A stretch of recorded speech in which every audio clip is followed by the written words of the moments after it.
Welcome back to our channel. So ఈరోజు వచ్చేసి మనం స్టేట్ బ్యాంక్ ఇండియా రిక్రూట్మెంట్స్ గురించి మాట్లాడుకుందాం. సో ఇది వచ్చేసి మనకి 6th రోజు రిలీజ్ అయింది. It's released on 6/2025. The recruitment name is like junior assistant customer support and sales.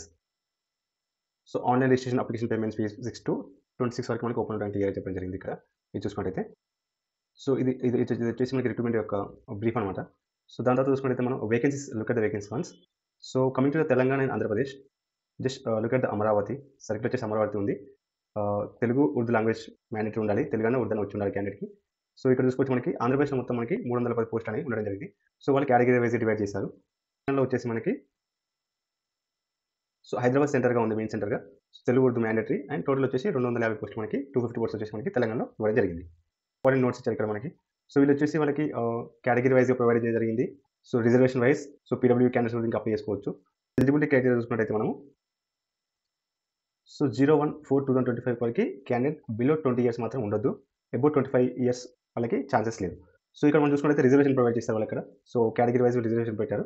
So 28 ఇయర్స్లో మీరు ఉన్నా కానీ మీరు రిజర్వేషన్ యాడ్ చేసుకొని మీ ఏజ్ ఎంత వస్తుందో క్యాలిక్యులేట్ చేసుకోవచ్చు. ఫర్ ఎగ్జాంపుల్ మీ ఏజ్ 29 అయినా కానీ సో ఫర్ ఎగ్జాంపుల్ మీరు ఓబీసీ క్యాండిడేట్ మీకు 3 ఇయర్స్ ఉంటుంది కదా. సో మీకు 26 లాక్ క్యాలిక్యులేట్ అవుతుంది ఇక్కడ. రిజర్వేషన్ మీకు ఎలిజిబుల్ అని అవ్వడం జరుగుతుంది. సో ఇక్కడ చూసుకున్నట్టయితే మనకి విడో డివైస్ ఉమెన్స్ వాళ్ళకి 7 ఇయర్స్ ఇవ్వడం జరిగింది. And trained apprentice of the ఎస్బీఐలో అప్రెంటిస్ చేసిన వాళ్ళకి కూడా వాళ్ళకి స్పెషలైజ్డ్ రిజర్వేషన్ ప్రొవైడ్ చేయడం జరిగింది. పీడబ్ల్యూ క్యాండిడేట్స్ వాళ్ళకి సంబంధించిన రిజర్వేషన్ ప్రొవైడ్ చేయడం జరిగింది. సో వీళ్ళు క్లియర్గా ఎక్స్ప్లెయిన్ చేశారు ఇక్కడ. సో ఇక్కడ చూడండి కేటగిరీ వైజ్ వీళ్ళు క్లియర్గా ఎక్స్ప్లెయిన్ జరిగింది. సో మీరు ఏ కేటగిరీకి చెందుతారో just look at the category and apply look at the selection process. So selection process వచ్చి మనకి వాళ్ళు క్లియర్గా మెన్షన్ జరిగింది. 3 సెలక్షన్ ఫాలోస్. సో వాళ్ళు 3 సెక్షన్స్ క్యాండిడేట్ని రిక్రూట్ చేసుకుంటారట. సో ఫేజ్ 1 వచ్చేసి మనకి ప్రిలిమినరీ ఎగ్జామినేషన్. సో దీంట్లో మనకు వచ్చేసి 3 టెక్స్ట్ ఉన్నాయి. English, numerical ability and reasonability. So total మనకి 100 మార్క్స్ ఉన్నాయి. సో 100 మార్క్స్ డ్యూరేషన్ వచ్చేసి మనకి 1 అవర్ ప్రొవైడ్ చేయండి. ఎవరైతే దీంట్లో క్వాలిఫై అవుతారో 1/4 మార్క్ క్లియర్గా మెన్షన్ చేశారు. సో రాంగ్ ఆన్సర్కి సో మీరు క్లియర్గా ప్రిలిమినరీ ఎగ్జామ్ రాసేటప్పుడు ప్రాపర్గా చూసుకోండి. సో ఎవరైతే ప్రిలిమినరీ క్వాలిఫై అవుతారో వాళ్ళు మెయిన్స్ ఎగ్జామ్స్ ఎలిజిబుల్ అవ్వడం జరుగుతుంది. సో మెయిన్స్ ఎగ్జామ్ వచ్చేసి మీరు క్లియర్గా మెన్షన్ చేయడం జరిగింది. General awareness and finance awareness and general English, quantity aptitude and reasoning ability and computer aptitude.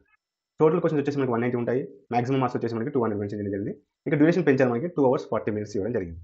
So దీంట్లో క్వాలిఫై అయిన వాళ్ళకి ఇక్కడ థర్డ్ సెక్షన్ చూసుకోవచ్చు. ఫేజ్ 3 వచ్చేసి language proficiency test. So for example ఆంధ్రప్రదేశ్లో అప్లై చేసే వాళ్ళకి తెలుగు ప్రాపర్గా వచ్చి ఉండాలి.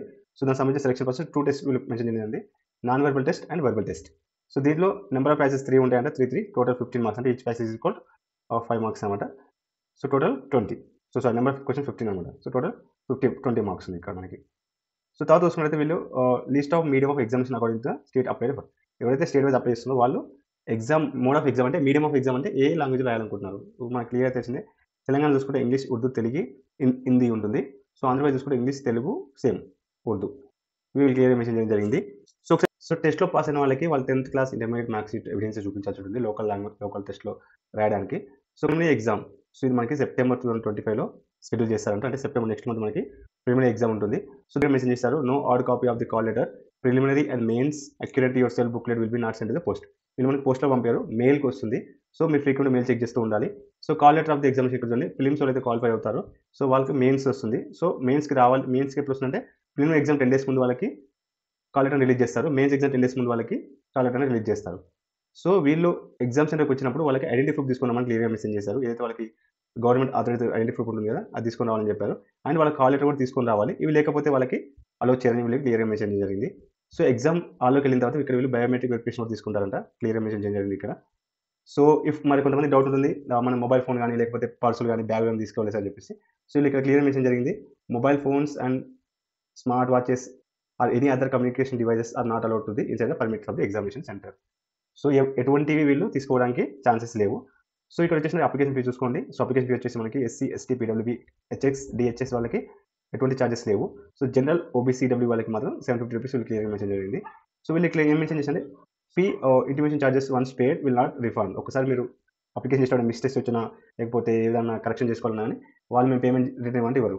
సో మీరు ఒకసారి పేమెంట్ చేశారంటే అది ఫైనల్. ఏ విధంగా అప్లై చేయాలి వీళ్ళు ఇక్కడ మనకి 2 వెబ్సైట్ మెన్షన్ చేశారు. ఇవి నేను మనకి డిస్క్రిప్షన్లో ఇస్తాను. సో మీరు అక్కడ క్లిక్ చేసేసి అప్లై చేసుకోవచ్చు. ఇది క్లిక్ చేసిన తర్వాత రిక్రూట్మెంట్ ట్యాబ్ ఓపెన్ చేసి అక్కడ మనకి ఈ ట్యాబ్లో మనకి ఇక్కడ జూనియర్ అసిస్టెంట్ 2024 అని చెప్పేసి నోటిఫికేషన్ ఉంటుంది. సో అక్కడ మీరు క్లిక్ చేసి అప్లికేషన్ అనేది చేసుకోవచ్చు. సో మీకు ఏమైనా క్వరీస్ ఉన్నా, మీకు ఏమైనా డౌట్స్ ఉన్నా ఇక్కడ వీళ్ళు హెల్ప్ లైన్ నెంబర్ కూడా ఇవ్వడం జరిగింది. So between 11 AM to 5 PM మీరు కాల్ చేసి ఓన్లీ బ్యాంకింగ్ మోడ్స్లో కాల్ చేసి మీరు డౌట్స్ కానీ క్వరీస్ కానీ మీరు అడగొచ్చు. ఓకే, గైడ్లైన్స్ ఇచ్చారు ఏ విధంగా మన అప్లికేషన్ ఫిల్ చేయాలని చెప్పేసి ఒకసారి కేర్ఫుల్గా చదువుకోండి. అండ్ ప్రతి దాంట్లో మనం జనరల్ ఇన్స్ట్రక్షన్స్ పక్కా చదవాలి. చాలామంది వదిలేస్తారు. సో ఎందుకంటే మనం అప్లై చేసిన తర్వాత మిస్టేక్స్ ఉంటే మాత్రం మన కరెక్షన్స్ ఇవ్వడానికి ఛాన్సెస్ అని చెప్పేసి క్లియర్‌గా మెన్షన్ చేశారు కాబట్టి మీరు అప్లికేషన్ ప్రాసెస్ ఫిల్ చేసే ముందు ప్రాపర్‌గా చూసుకోండి. సో ఇక్కడ మనకి సెంటర్స్ కూడా ప్రొవైడ్ చేయడం జరిగింది. సో ఆంధ్రప్రదేశ్ చూసుకున్నట్టయితే ఈ సెంటర్స్ వీళ్ళు ప్రొవైడ్ చేయడం జరిగింది. అనంతపురం డిస్ట్రిక్ట్, విజయవాడ, కడప, కర్నూలు, నెల్లూరు, రాజమండ్రి, శ్రీకాకుళం, తిరుపతి, విశాఖపట్నం, విజయవాడ. సో తెలంగాణ చూసుకున్నట్టయితే మనకి హైదరాబాద్, కరీంనగర్, ఖమ్మం, వరంగల్ ఈ 4 డిస్ట్రిక్ట్స్‌లో వీళ్ళు సెంటర్స్ అనేవి ప్రొవైడ్ చేయడం జరుగుతుంది తెలంగాణలో. సో ఇక్కడ చూసుకోవచ్చు జనరల్ గాని స్కానింగ్ అప్లోడ్ మీరు ఫోటో కాపీ గాని, థంబ్ గాని, లేకపోతే హ్యాండ్ రైటింగ్ గాని డిక్లరేషన్ ఇవ్వాల్సి ఉంటుంది. అవి ఏ విధంగా అప్లోడ్ చేయాలి, ఎంతెంత సైజ్‌లో ఉండాలి ఫోటోస్ అని క్లియర్‌గా మెన్షన్ చేశారు. సో అందుకని చెప్పేసి నేను అందరికీ చెప్తున్నాను. సో మీరు అప్లై చేసే ముందు ఖచ్చితంగా జనరల్ ఇన్‌స్ట్రక్షన్స్ చదవండి. ఏం చేయాలి, ఏం చేయొద్దు, ఏ విధంగా క్యాప్చర్ తీసుకోవాలని చెప్పేసి క్లియర్‌గా మెన్షన్ చేయడం జరిగింది. అప్లికేషన్‌లో మీకు ఎటువంటి డౌట్స్ ఉన్నా, అప్లికేషన్ ప్రాసెస్ మీకు తెలియకపోయినా మీరు కింద కామెంట్ చేయండి. అప్లికేషన్‌కి సంబంధించిన క్వెరీస్‌ని రిజాల్వ్ చేయడం జరుగుతుంది. ఎవరైతే మన వీడియోని సబ్స్క్రైబ్ చేసుకోవాలో just click on subscribe button and ఇక్కడ డౌన్ యార్డ్‌లో ఆల్ మీద క్లిక్ చేయండి. మీరు ఎటువంటి నోటిఫికేషన్ మిస్ కాకుండా మీరు ప్రతి వీడియో చూడడం జరుగుతుంది.